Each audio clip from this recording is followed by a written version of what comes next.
আল্লাহ রাব্বুল আলামিন বলছেন, ইয়া আইয়ুহাল্লাযীনা আমানু তাকুল্লাহ, হে ঈমানদারগণেরা, তোমরা আল্লাহ রাব্বুল আলামিনকে ভয় করো।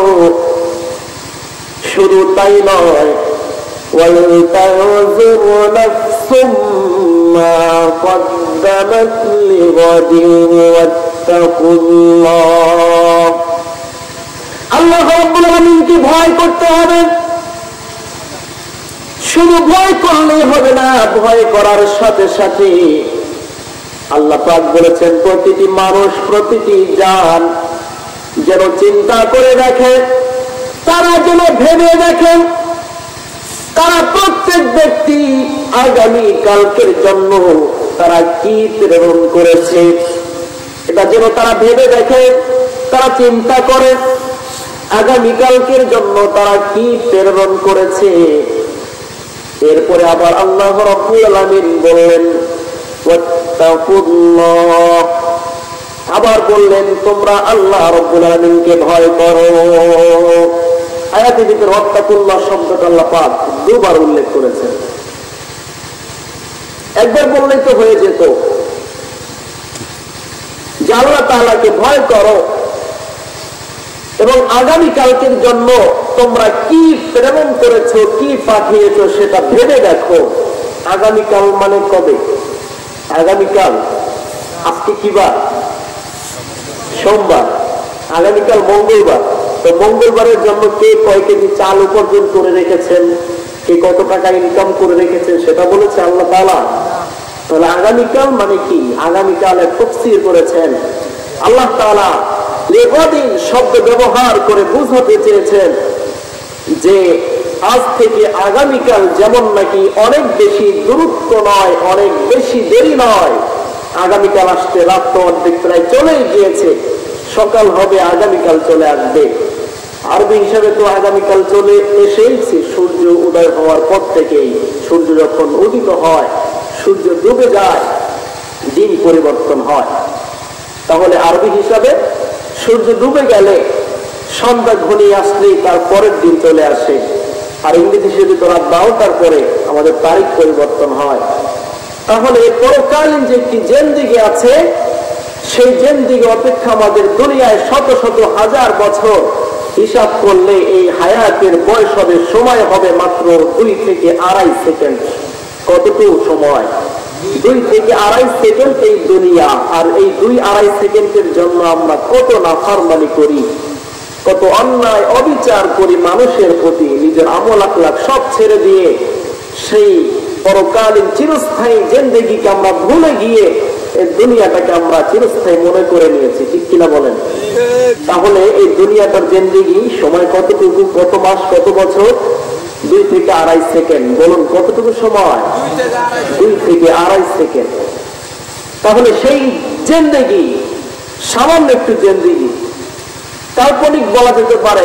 আমরা অনেক কিছু স্বপ্নে দেখি, সেটা দেখার পরে আবার হঠাৎ করে কিভাবে চলে যায় খবর নাই। আর আমরা সেই স্বপ্নের যুগে সেই দুনিয়াতে বসে বসে তামাম বিশ্বকে ঘুরে ঘুরে বেড়াই আর স্বপ্নের জাল বুনতে থাকি। কি করব, কি হব, ভবিষ্যৎ কর্মপ্রাণ কি হবে, ভবিষ্যৎ কর্মপ্রাণ যে আজরাইল তোমার পিছনে আসতেছে। তোমার বয়স যখন 10 থেকে 20 হয়ে গেল, আমাদের স্বপ্ন বেড়ে গেল যে আজকে কেবলমাত্র মাসে 10,000 টাকা ইনকাম করি, আগামী বছর থেকে আমি ভালো জায়গাতে জব করব, চাকরি করবো, ইনকাম 20 হবে। এভাবে 1 বছরে কত টাকা ইনকাম করতে পারবো, কত টাকা হবে, এর দ্বারা বিল্ডিং কয়তলা দিতে পারবো, একটা গাড়ি আছে আর একটা গাড়ি কিভাবে কিনতে পারবো, এই চিন্তা চেতনা। আর আজরাইল বলে আমি আসতেছি, তুমি স্বপ্ন নিয়ে চলো, আমি তোমার পিছনে স্বপ্নের মাঝে খপ করে তোমাকে ধরবো। ঠিক কিনা বলেন? তাহলে সবাইকে আমাদের বাড়তেছে নাকি দিন দিন আমাদের হায়াত কমে যাচ্ছে? কোনটা? কমতেছে, কিন্তু আমাদের স্বপ্ন বাড়তেছে। আমাদের চিন্তা নাই পিছন দিক থেকে কে ধেয়ে আসছে আমার দিকে। আমার এক সময় মন ছিল না, মন গজিয়েছে, আমার স্বপ্ন বেড়েছে। আপনার তো বোঝা উচিত ছিল, আমি যখন যুবক ছিলাম, ভালো ছিলাম, এখন মন গজিয়েছে। এই মেহমানটা কে পাঠালো, কিভাবে আসলো? মুখ গজিয়েছে, দাড়ি হয়েছে। এটা হওয়ার পরে আপনার চুল দিন দিন কালো থেকে সাদার দিকে যাচ্ছে। আর আমরা আরো কল্পনা স্বপ্না বাড়িয়ে যাচ্ছি। অথচ মেহমান আমাদেরকে সংবাদ দিচ্ছে, মেহমান হে বন্ধু, তুমি তোমার স্বপ্ন, তুমি তোমার কল্পনাকে বন্ধ করে দাও। দেখো না আমরা কারা এসেছি, আমরা কোন মেহমান। তোমাদেরকে শুভেচ্ছা জানানোর জন্য আসি নাই, দুনিয়া থেকে তোমাদেরকে নিয়ে যাওয়ার জন্য তোমাদেরকে আমরা এসেছি তোমাদের কাছে। দেখো না, তুমি স্মরণ করো না, বুঝো না, তোমার চুলটা যখন কালো ছিল লাল হয়ে গেছে, সাদা হয়ে গেছে। এগুলো কারা? এটা কি তোমাদেরকে জানায়, কি বলে? আহ্বান করে যে খবরদার বান্দা, প্রস্তুতি গ্রহণ করো, আর সময় নেই। আর আমরা কি বলি, সময় বহুত আছে। এজন্য আল্লাহ পাক রব্বুল আলামিন দুইবার বললেন, ওয়াত্তাকুল্লাহ, হে বান্দা, তোমাকে আমি বলেছি তুমি আমাকে ভয় করো। একবার বলেছেন মুফাসসিরিনে কেরাম, তাফসীরের ভিতরে লিখেছেন, একবার বলেছেন, দ্বিতীয়বার বলেছেন, তার মানে হচ্ছে তাকিদ করেছেন। একবার প্রথমবার বলে বুঝেছেন, বান্দা আমি তোমাকে যত রকমের যত কাজ, যত রকমের ফরজ বিধান করেছি, করবার জন্য করেছি, সেগুলো করার ব্যাপারে আল্লাহকে ভয় করো, সেগুলো ছাড়ো না, সেগুলো কখনো তরক করো না। আর দ্বিতীয়বার বলেছেন, আল্লাহ রাব্বুল আলামিন অনেকগুলো অপকর্ম গুনাহের কাজ করতে নিষেধ করেছেন। আল্লাহ পাক স্মরণ করে দিচ্ছেন, বান্দা তোমাকে এই সমস্ত গুনাহের কাজ করতে, অর্থাৎ সহজ ভাষায় আমরা যা বুঝি, যতগুলো কাজ আল্লাহ পাক নিষেধ করেছেন, সমস্ত কাজগুলো তুমি মানার ভিতরে আল্লাহকে ভয় করো। আল্লাহ পাক নিষেধ করেছেন তো সেটা কখনো করব না।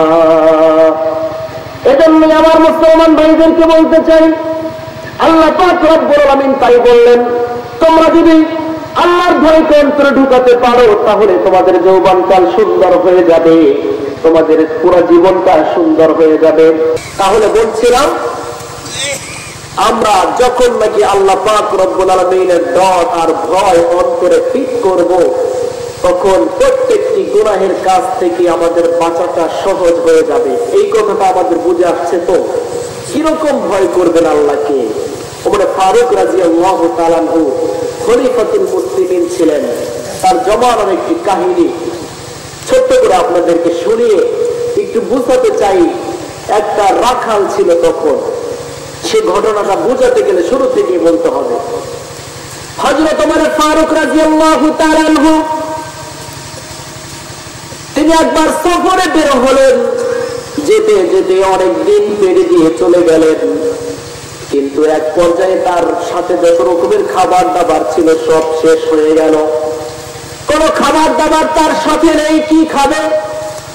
ক্ষুধায় কষ্ট পেতেছেন, অস্থির হয়ে পড়েছে, এখন আমি কি খাবো, কোথায় যাবো? যেতে যেতে মরু অঞ্চল অনেক দূর থেকে দেখা যায় কিছু বকরি দেখা যায়, আর একটি বকরির রাখালকে দেখা যায়, পাশে একটা মানুষকে দেখা যায়। তো তিনি মনে মনে ভাবলেন, আমি যদি সেখানে যাই, সেখানে গিয়ে আমি তাদেরকে বলি যে ভাই, আমাকে তোমার একটা বকরি থেকে একটু দুধ দহন করে দাও, যাতে করে আমি খেয়ে আমার পেটের ক্ষুধাকে নিবারণ করতে পারি। এই সমস্ত চিন্তা ভাবনা করে তিনি সেই মরু অঞ্চলের দিকে চলতে আরম্ভ করলেন। যেতে যেতে দেখলেন অনেকগুলো বকরি দেখা যায়, পাশে একজন মানুষ বসা। তিনি তাকে গিয়ে বললেন, আসসালামু আলাইকুম ওয়া রাহমাতুল্লাহি ওয়া বারাকাতুহু।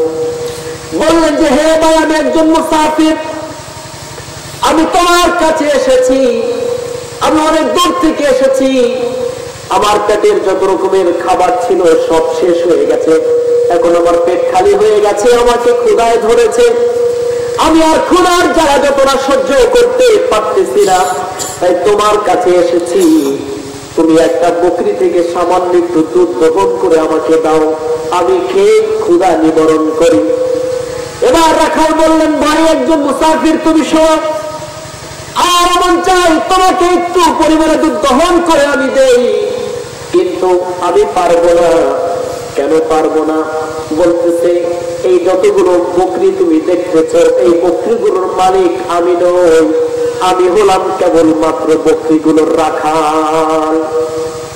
কে বলছে? মানুষটাকে চিনেন? দ্বিতীয় খলিফা ওমর ফারুক রাদিয়াল্লাহু তাআলা আনহু, তিনি অর্ধ পৃথিবীর বাদশা ছিলেন। সে বাদশা থাকা অবস্থায় তার নিজের পরিচয়কে গোপন রেখে সেখানে চলছিলেন, আর তার কাছে ক্ষুধা নিবারণের জন্য একটু দুধ চেয়েছিলেন। এটা হচ্ছে বাদশার আমল। আর বর্তমান বাদশাদের অবস্থা, আমার জনগণ তারা না খেয়ে মরে যান, চিকিৎসার অভাবে বিভিন্ন জায়গাতে পড়ে পড়ে মরে যাচ্ছে, কোনো খোঁজ খবর নেওয়ার মানুষ নাই, ঠিক কিনা বলে? যদি বাদশাহ রাজা তাদের রাষ্ট্র চালানো শিখতে হবে সেই সমস্ত সাহাবীদের থেকে, ঠিক কিনা? তারা দেশ চালিয়েছেন, তারা রাজত্ব করেছেন, কিন্তু আফসোসের বিষয় আমাদের দেশের রাজা, এমপি, মিনিস্টার, চেয়ারম্যান, মেম্বার হতে দেরি, জমিন থেকে 5 তলা 10 তলা বাড়ি হতে আর দেরি হয় না, ঠিক কিনা?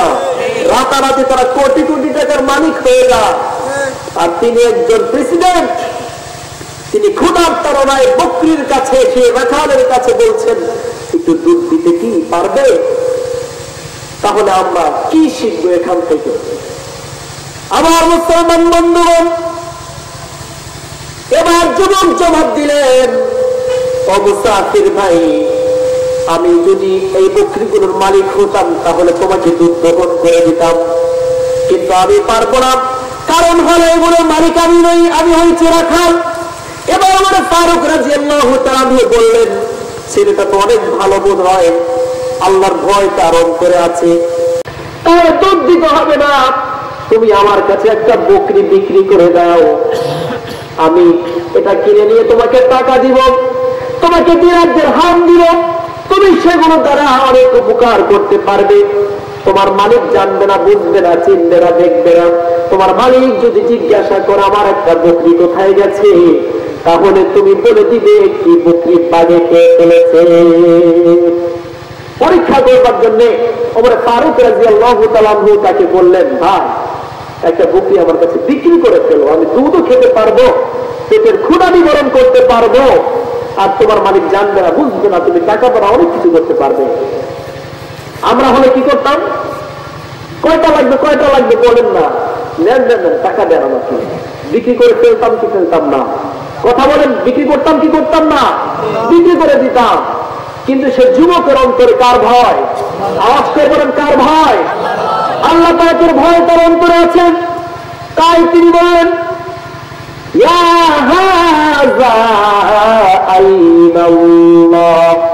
হে মুসাফির ব্যক্তি, তোমার তো অনেক বড় সাহস দেখা যায়, তুমি বলেছ আমার মালিক দেখবে না, আমার মালিক বুঝবে না, সে যদি জিজ্ঞাসা করে আমি বলে দিব একটি বকরি কে খেয়ে ফেলেছে। কথা বলেন, কে? বাঘে খেয়ে ফেলেছে। বুঝলাম তোমার কথা সঠিক, আমার মালিক দেখবে না, সে জানবেও না, সে বুঝবেও না, তাকে মিথ্যা বলে একটা বুঝ আমি দিয়ে দিতে পারবো। কিন্তু হে আল্লাহর গোলাম, আমাদের আসমান জমিনের মালিক, সব কিছু যিনি দেখেন, সব কিছুর খবর যিনি রাখেন, যিনি 7 সমুদ্রের নিচে কালো পাথরের উপরে একটা ছোট্ট কালো পিপিলিকা যখন চলাফেরা করে, তার চলাফেরার প্রত্যেকটি পায়ের কদম কতটুকু দূরে ফেলে এবং তাতে কতটুকু আওয়াজ হয়, আল্লাহ পাক রব্বুল আমিন তো সঙ্গে সঙ্গে সেই আওয়াজটুকু স্পষ্টভাবে শুনতে পান। সুবহানাল্লাহ বলে। তাহলে আল্লাহ পাক তো সব কিছু খবর রাখেন। আল্লাহু আলিমুম বিযাতিস সুদূর, তিনি অন্তরে আমরা কি ভাবি, কি চিন্তা চেতনা করি সেটাও তিনি জানেন। যেটা ভাবনা হয় তাতে কোনো শব্দ হয়? আপনি বসে বসে একটা জিনিস ভাবতেছেন, তাতে কোনো আওয়াজ হবে? তাহলে আওয়াজ ছাড়া বিষয় যদি আল্লাহ পাক রব্বুল আলামিন খুব ভালো করে বুঝতে পারেন, দেখতে পারেন, তাহলে আমি তোমার কাছে আমার মালিককে না জানিয়ে একটি বকরি যদি বিক্রি করে ফেলি, তাহলে কি আল্লাহ পাক দেখবেন না? বুঝলাম মালিক দেখবে না, তবে আল্লাহ কোথায় যাবে গোলাম তুমি বলো। এবার আমার ফারুক রাদিয়াল্লাহু তাআলা আনহু বললেন, হে বাদশা, হে বাবা, ঠিক আছে, তোমার মতো একজন মানুষ যতদিন পর্যন্ত এই পৃথিবীতে বসবাস করবে ততদিন পর্যন্ত সফলতার কল্যাণ তোমাদের পদচুম্বন করবে। তাহলে এরকম নেককার আর খোদাভীরু মানুষ যদি আমরা হতে পারতাম, তাহলে আমাদের সাহস হতো কোনো মানুষের হক নষ্ট করার কথা বলেন, সাহস হতো? সাহস হতো না। সে ভয় আমার অন্তরে আছে, অন্তরে নাই।